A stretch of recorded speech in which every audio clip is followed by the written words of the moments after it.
আমরা চাই এই দেশের সমস্ত পত্রিকা স্বাধীনভাবে চলুক। কোনো সরকারের আমলেই কোনো পত্রিকা যেন বন্ধ না হয়।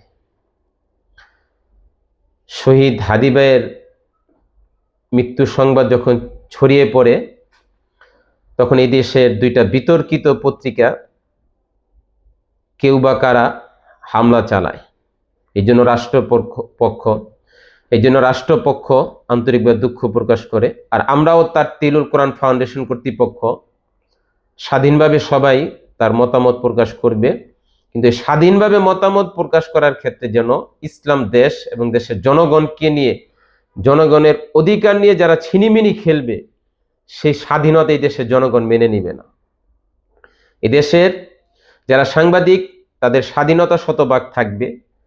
এদেশে যারা পত্রিকা, ইলেকট্রিক মিডিয়া, প্রিন্ট মিডিয়া যারা পরিচালনা করে তাদেরও স্বাধীনতায় আমরা বিশ্বাসী। তবে যেই স্বাধীনতার শিরোনামে, স্বাধীনতার অন্তরালে ইসলাম দেশের জনগণের অধিকারকে নিয়ে ছিনিমিনি খেলবে, তাদের ব্যাপারে এই দেশের তৌহিদি জনতা জাগ্রত ভূমিকা পালন করবে।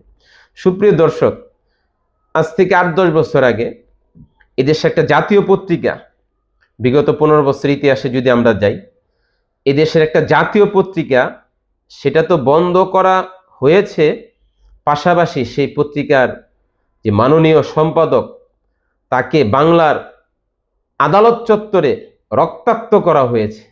তার জন্য তৎকালীন সরকারের কোনো অনুশোচনা, তার জন্য তৎকালীন সরকারের কোনো অনুতপ্ত প্রকাশ করাকে আমরা দেখি নাই, বরং সেই বিগত সরকারই একটা পত্রিকাকে রাষ্ট্রীয়ভাবে বন্ধ করেছে।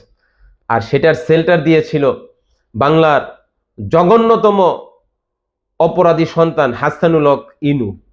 তো আমরা জাতীয় পত্রিকার স্বাধীনতায় বিশ্বাসী, সব পত্রিকায় স্বাধীনভাবে তাদের মত প্রকাশ করবে। তার তিলুল কোরআন ফাউন্ডেশনও সেটা চায়। বিগত সরকার একটা পত্রিকায় বন্ধ করে দিল, বিগত সরকারের আমলে একটা সম্পাদককে রক্তাক্ত করা হলো, সেজন্য কোনো প্রতিবাদের স্লোগান ওঠেনি। এই যে দুই রকম নীতি, এই দুই রকম নীতি পরিহার করতে হবে। ন্যায় ইনসাফের পক্ষে কথা বলতে হবে, সত্যের পক্ষে কথা বলতে হবে, যেন সবাই অধিকার পায়। আল্লাহ আমাদেরকে বোঝার, আমল করার তৌফিক দান করুন। আমিন।